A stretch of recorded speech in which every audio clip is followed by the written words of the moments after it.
Good morning student, जय श्री कृष्णा। आज का हमारा जो टॉपिक है प्रकाश, और आज का जो टॉपिक मैं अकॉर्डिंग टू कंपटीशन एग्जामिनेशन के थ्रू बना रहा हूँ। और ये जो लाइट का जो प्रकाश का जो टॉपिक है ये 10th और 6, 7, 8 में भी पढ़ते हैं बच्चे, 8 में भी पढ़ते हैं, 9 में पढ़ते हैं, 10 में भी पढ़ते हैं और 12th तक यानी कि लाइट को पढ़ना पड़ता है। तो उन बच्चों के लिए भी ये फ़ायदा करेगा, और जो कंपटीशन क्लास की जो तैयारी कर रहे हैं उन बच्चों के लिए भी ये फ़ायदा रखेगा। तो अपन लाइट के बारे में जो जितने भी कंपटीशन एग्ज़ाम लगे हैं उनमें कौन कौन से क्वेश्चन पूछे गए वो भी मैं यहाँ पे थोड़ा हाईलाइट करूँगा, और कौन कौन से एग्ज़ाम थे वो सारे अपन यहाँ पे डिस्कस करेंगे। Okay, so let me start the all today's topic is light, प्रकाश। ओके, सो सबसे पहले बात करेंगे अपन प्रकाश जो होता है। प्रकाश एक उजाला है, ओके, और प्रकाश की सहायता से हम वस्तुओं को देख सकते हैं। दूसरी बात ये है अपन एक 1 by 1 टॉपिक पर बात करेंगे, और मैं यहाँ पे राइट डाउन करता रहूँगा। जो टॉपिक इंपॉर्टेंट होंगे वो अपन राइट डाउन करेंगे और उसके बाद आप स्क्रीनशॉट लोगे। ओके, अनवांटेड चीज़ यहाँ पे नहीं छोड़ेंगे। ओके, मैं आपको ऐसे ही बोल दूँगा, ठीक है। सो प्रकाश जो है, सबसे पहले अपन बात करते हैं प्रकाश पूरी दुनिया में जो इसका सबसे बड़ा स्रोत है वो सूर्य ऊर्जा का भी बड़ा स्रोत है। ओके, उसके बाद प्रकाश जो होता है, आपने छोटी क्लासों में भी पढ़ा था, प्रकाश जो होता है हमेशा सीधी सरल रेखा में गमन करता है। प्रकाश हमेशा सीधी सरल रेखा में गमन करता है।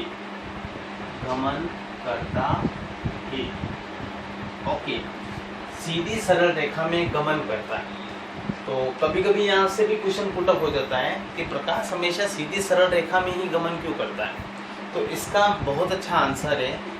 इसका आंसर है सीधी सरल रेखा में गमन क्यों करता है। क्यों करता है, तो मैं यहाँ पे क्यों करके ऐसे लिखा हूँ आंसर को, क्योंकि उसकी जो तरंग दैर्ध्य होती है, जो उसकी वेवलेंथ होती है बहुत कम होती है, बहुत अत्यल्प होती है ना, अत्यल्प, बहुत कम कह सकते हो आप, बहुत कम। इसी कारण प्रकाश जो होता है हमेशा सीधी सरल रेखा में गमन करता है। आपने छोटी कक्षाओं में ये भी पढ़ा होगा 6, 7, 8 में, जब आप 3 स्टैंड लेते हो, 3 स्टैंड्स के होल करते हो, एक साइड आप अपनी कैंडल लगाते हो, मोमबत्ती लगाते हो, एक साइड अपनी आई को लगाते हो, आँख लगाते हो, तो आप देखते हो कि प्रकाश का जो उजाला, उस मोमबत्ती का जो उजाला होता है वो आपको नज़र आ जाता है। लेकिन उसमें से एक शीट को भी अगर आप डिस्टर्ब कर देते हो तो वह उस साइड में अपन को जो मोमबत्ती जल रही होती है उसका उजाला हमको नज़र नहीं आता है।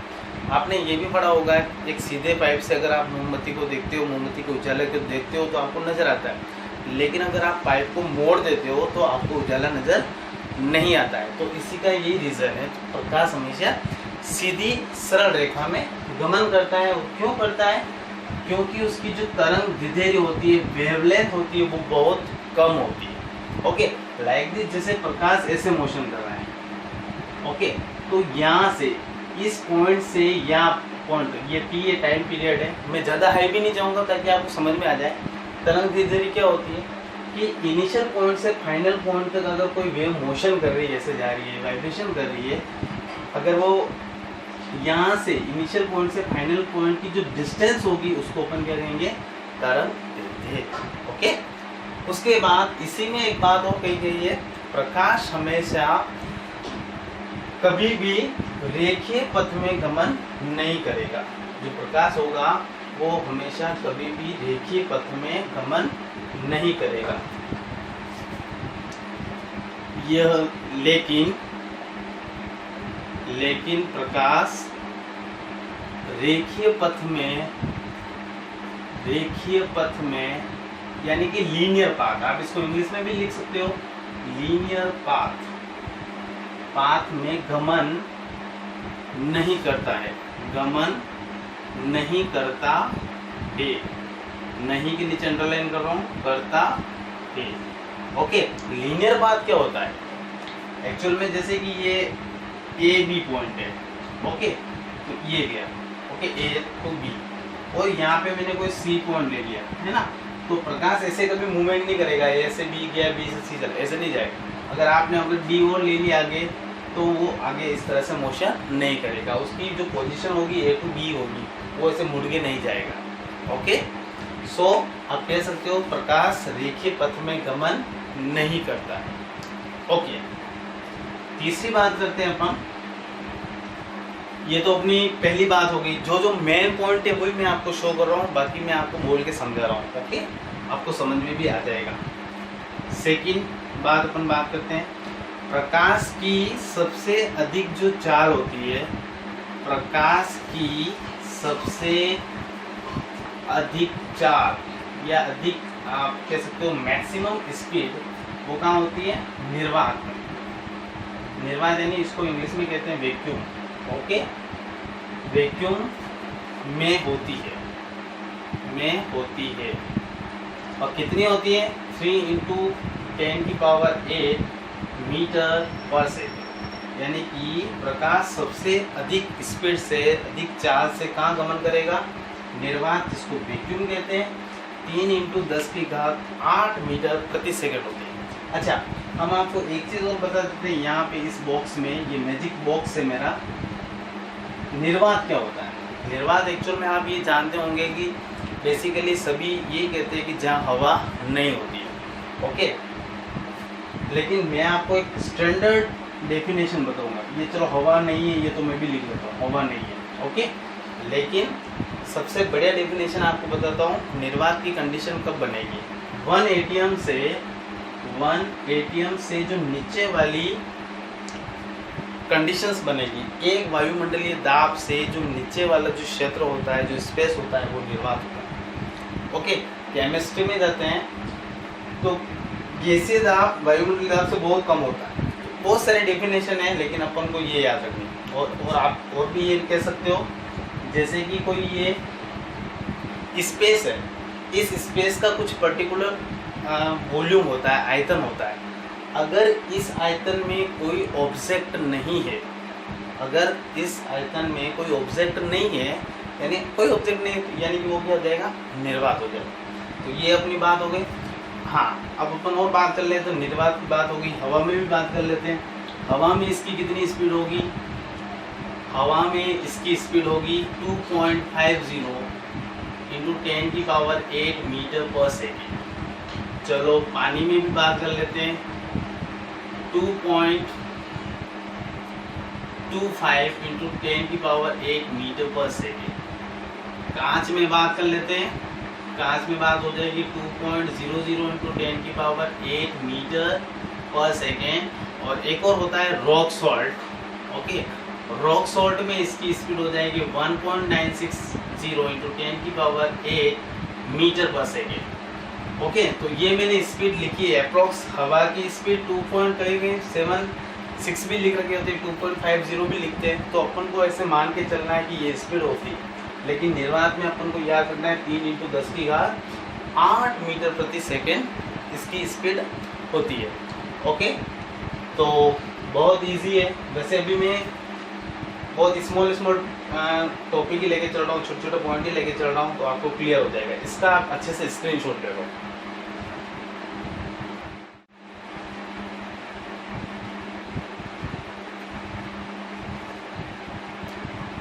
ओके, थर्ड पॉइंट की बात करते हैं अपन।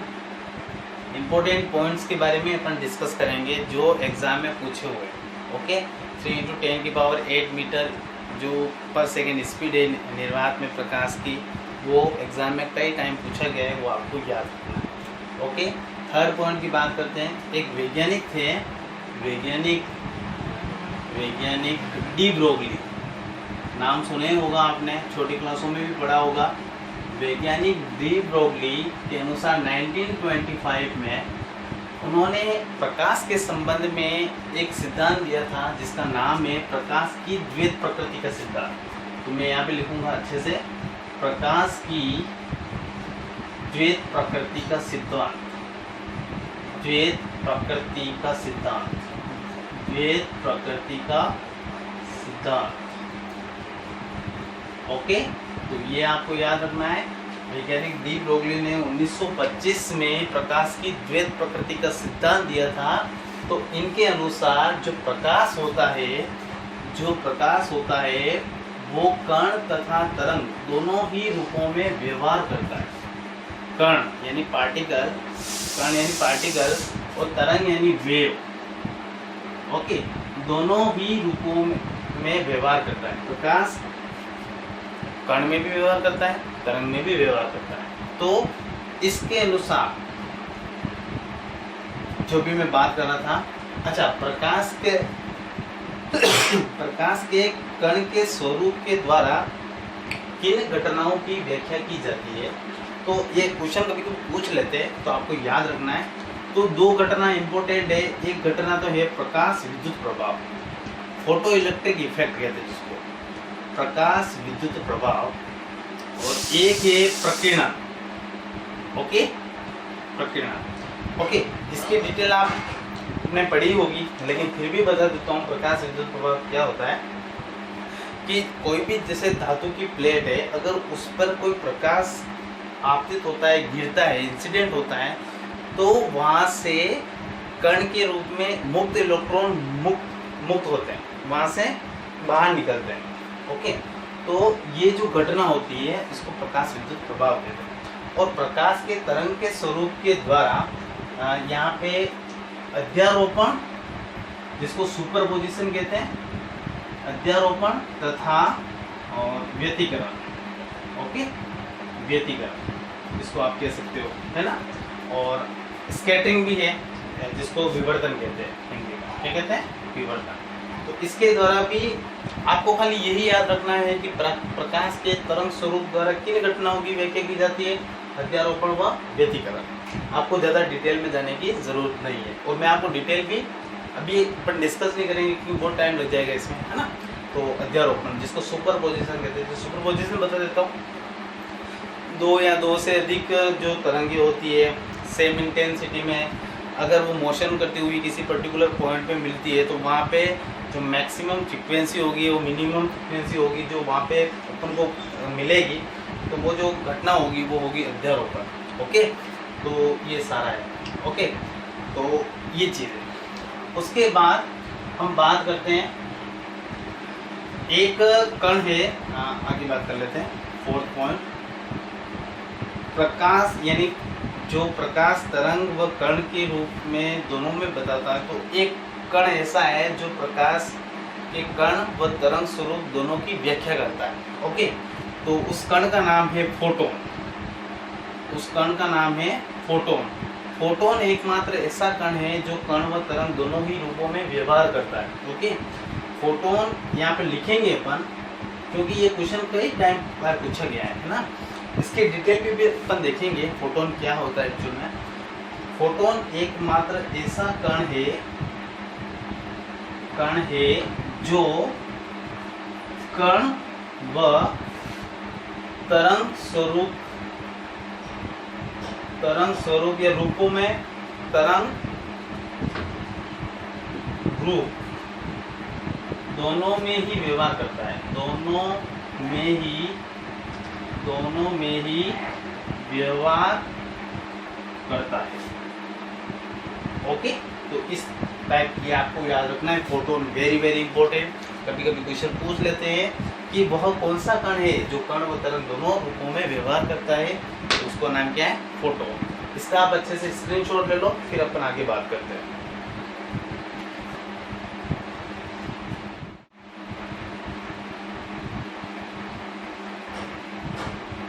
हम फोटोन की बात कर रहे थे। फोटोन क्या होता है? फोटोन एकमात्र ऐसा कण है, अभी मैंने बताया था जस्ट, कि यह कण तरंग व कण दोनों ही रूपों में व्यवहार करता है। चलो इसके बारे में थोड़ी और डिटेल ले लेते हैं, क्या पता है यहाँ से भी कोई क्वेश्चन पूछ ले और आपके काम आ जाए। फोटोन एक, सबसे पहले अपन बात करेंगे, यह एक अनावेशित कण है। अनावेशित कण है, अनावेशित कण। ओके, अनावेशित कण मतलब अनरेस्ट्रिक्टेड पार्टिकल, इस पे कोई चार्ज नहीं होता है। ओके, दूसरी बात करते हैं, फोटोन का जो विराम द्रव्यमान होता है, जो पोज मास होता है, विराम द्रव्यमान, वो होता है 0। इसको पोज मास कहते हैं, इसमें कितना होता है 0। और इसका जो गतिक द्रव्यमान होता है, जो मेन इंपॉर्टेंट पॉइंट है वही बता रहा हूँ मैं ना। इसका जो गतिक द्रव्यमान होता है वो होता है, आपने मैक्सवेल समीकरण पढ़ी होगी, मैक्सवेल समीकरण E = mc²। Okay, E = mc² आपने पढ़ा होगा। यहाँ पे E एनर्जी है, m यहाँ पे मास है इस पर्टिकुलर पार्टिकल का, c यहाँ पे वेलोसिटी ऑफ लाइट यानी प्रकाश का वेग है। ओके, तो इसके अकॉर्डिंग अपन वैल्यू फाइंड करेंगे, तो E = c², E यहाँ पे एनर्जी, और m क्या होता है hμ/c²। ये रिलेशन आपको याद रखना है, ये भी याद रखना है और ये भी याद रखना है। तीनों रिलेशन आपको याद रखने हैं। कभी कभी पूछ लेते हैं एग्जाम में कि एक रिलेशन दे दिया, इनमें से कौन सा सही है, आप करके बताइए। तो ये आपको तीनों रिलेशन याद रखने हैं। अच्छा, यहाँ पे h, यहाँ पे प्लांक नियतांक है, प्लांक कांस्टेंट है। यहाँ पे h क्या है, यहाँ पे लिख रहा हूँ मैं अलग से, प्लांक नियतांक है, प्लांक नियतांक है। इसकी कुछ वैल्यू होती है, मैं यहाँ पे लिख रहा हूँ 1.66 × 10⁻34 जूल सेकेंड। ओके, कितनी होती है 1.66 × 10⁻34 जूल सेकेंड। म्यू यहाँ पे फ्रीक्वेंसी हो गई लाइट की, और सी हो गया प्रकाश का वेग। सी आपको पता चल गया प्रकाश का वेग है, और प्रकाश का वेग कितना फाइंड करेंगे अपन, 3 × 10⁸ मीटर/सेकेंड। ओके, तो ये तो 1 2 3 पॉइंट हो गए अपने, इसमें डिटेल में चले गए अपन थोड़ा बहुत। अच्छा, कोई बात नहीं। इसका जो रोटेशन होता है, चक्रण होता है फोटोन का, जिसको कहते हैं, उसका वैल्यू होती है h⁻। ओके, आपको इतना ही याद रखना है। और फोटोन का जो वेग होता है, फोटोन का वेग प्रकाश के वेग के बराबर होता है, प्रकाश के वेग के बराबर होता है, इक्वल होता है। ओके, ये भी आपको याद रखना। तो 4-5 टॉपिक बता दिए मैंने, पॉइंट बता दिए आपको कि इस तरह से फोटोन होता है। अनरेस्ट्रिक्टेड पार्टिकल बोला था मैंने। अच्छा, इस पे कोई चार्ज नहीं, तो सर आप बोलोगे ये न्यूट्रॉन है। नहीं, ये न्यूट्रॉन नहीं है, न्यूट्रॉन के अलावा उसमें भी कोई चार्ज नहीं होता है ना। तो आपको ये याद रखना, ये अलग से कोई पार्टिकल है। ओके, तो ये आपको अच्छे से स्क्रीनशॉट ले लो इसका भी आप।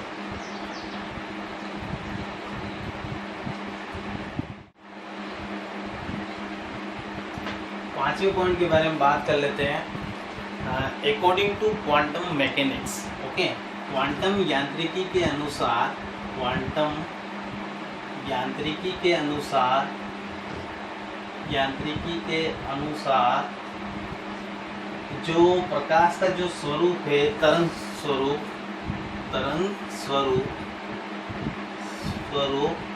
इस तरंग स्वरूप को एक तरंग समूह के रूप में बताया जाता है। किसमें, क्वांटम मैकेनिक्स में। ओके, क्वांटम यांत्रिकी में तो तरंग स्वरूप को तरंग समूह इसको कहते हैं इंग्लिश में वेव पैकेट्स। क्या कहते हैं, वेव पैकेट्स, यानी एक बंडलों के रूप में होता है। आप कह सकते हो तरंग के बंडलों के रूप में प्रदर्शित किया जाता है, प्रदर्शित किया जाता है। According to quantum mechanics, the show the wave in a wave packets. Okay, जो वेव को शो किया जाता है वो वेव पैकेट्स के रूप में या बंडल्स के रूप में शो किया जाता है। ओके, इसका भी एक स्क्रीनशॉट ले लो। ओके,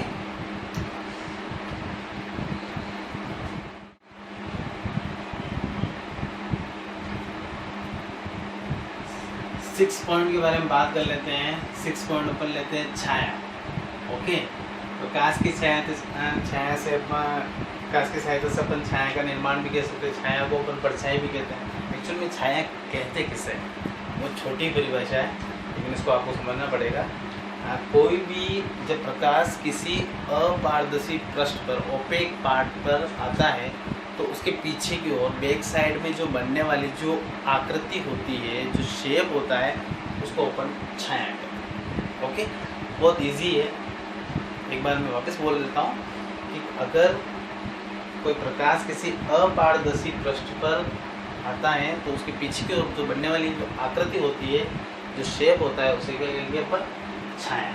तो छाया का निर्माण ऐसे होता है, अपारदर्शी, जब कोई प्रकाश, पूरा सिस्टमेटिक लिखते हैं अपन, जब कोई प्रकाश किसी अपारदर्शी यानी ओपेक पार्ट, जब कोई प्रकाश किसी अपारदर्शी पृष्ठ पर आपतित होता है, तो उसके पीछे की ओर बनने वाली आकृति को छाया कहते हैं। और छाया का निर्माण ऐसे होता है, ठीक है। शेडो, जिसको इंग्लिश में कहते हैं शेडो कहते हैं। ओके, तो इस टाइप। ओके, नेक्स्ट अपन बात कर ले, छाया के प्रकार की भी बात कर लेते हैं। उसको अपन 7 पॉइंट ले लेते हैं। छाया के जो प्रकार है, छाया 2 प्रकार की होती है। छाया के प्रकार कितने प्रकार हैं? 2 प्रकार है। ओके, 2 प्रकार की छाया होती है।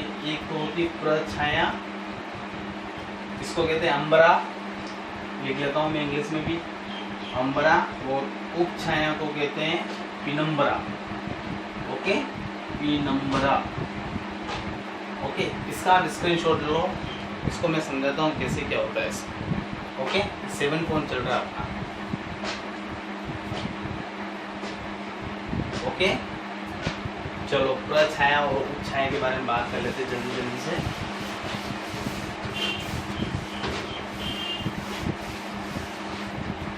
जैसे आपने यहाँ पे कोई टॉर्च लगा रखी है, ये टॉर्च है आपकी। ओके, और यहाँ से, और आपने यहाँ पे एक स्टैंड पे बॉल रख रखी है ना, ये बॉल है आपकी, गेंद है, और यहाँ से प्रकाश जा रहा है, और यहाँ पे मैंने एक पर्दा लगा रखा है, फिल्म लगा रखी है, और इस पर्दे पे ये बन रही है। ओके, इसकी छाया बन रही है। ओके, सो ये टॉर्च है मेरी, चलो मैं लिख ही लेता हूँ। ओके, लेबल कर लेता हूँ। ये मेरी बॉल है, गेंद, ये मेरा स्टैंड है, और ये मेरा कोई पर्दा है। ओके, तो इस पे ये इसकी छाया बन रही है। ओके, तो इसके अकॉर्डिंग मैं आपको समझाने की ये कोशिश करूँगा कि प्रछाया व उपछाया का निर्माण कैसे होता है। सो जैसे ही टॉर्च से आप इस पे प्रकाश डालोगे, तो इसके पीछे की ओर छाया बनेगी। अगर यहाँ पे जो गहरी छाया बनती है, गहरी वाली छाया, मैं यहाँ पे लिख रहा हूँ अच्छे से, गहरी छाया जिसको कहेंगे प्रछाया, और इसके चारों तरफ हल्की हल्की सी एक छाया और बनेगी, हल्की हल्की सी। आप देखना, उसकी एक हल्की हल्की सी छाया और बनेगी, हल्की हल्की छाया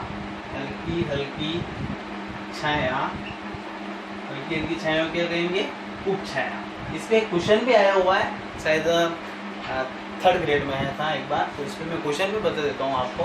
तो आपको ये रखना कि जब टॉर्च से बॉल पे अपन प्रकाश डाल रहे हैं, तो एक फिल्म पे जो गहरी छाया बन रही है उसको तो कहेंगे प्रछाया, और जो हल्की हल्की छाया बन रही है उसको क्या कहेंगे? उपछाया। क्वेश्चन क्या था, मैं आपको क्वेश्चन बताता हूँ, है ना। तो इस पर क्वेश्चन आपको ये याद रखना है कि क्वेश्चन यहीं से बना था, ऐसा कुछ स्टैंड करके दिया था। अगर इस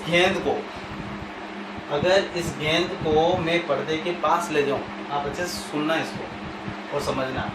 अगर इस स्टैंड को मैं पर्दे के पास ले जाऊं, तो प्रछाया व उपछाया के निर्माण में क्या परिवर्तन होगा? ऐसे ऑप्शन दे रखे थे, प्रछाया में कमी होगी, उपछाया में वृद्धि, प्रछाया में वृद्धि होगी, उपछाया में कमी, ऐसे 4-5 ऑप्शन दे रखे थे। तो उन 4 ऑप्शन में से अपन को एक ऑप्शन चूज करना था। मैंने क्या बोला, स्टैंड को, क्वेश्चन बना रहा हूँ मैं यहाँ पे, स्टैंड को पर्दे के पास ले गया, पर्दे के पास ले जाया जाए तो प्रछाया में कमी होगी। क्या होगी? प्रछाया में क्या होगी? कमी। और उपछाया में वृद्धि होगी। उपछाया में क्या होगी? वृद्धि होगी। आपको ये अच्छे से याद रखना है। ये कई बार एग्जाम में पूछा गया है, 6th स्टैंडर्ड का क्वेश्चन है, लेकिन आपको याद रखना है अच्छे से। ओके, इसका आप अच्छे से स्क्रीनशॉट ले लो।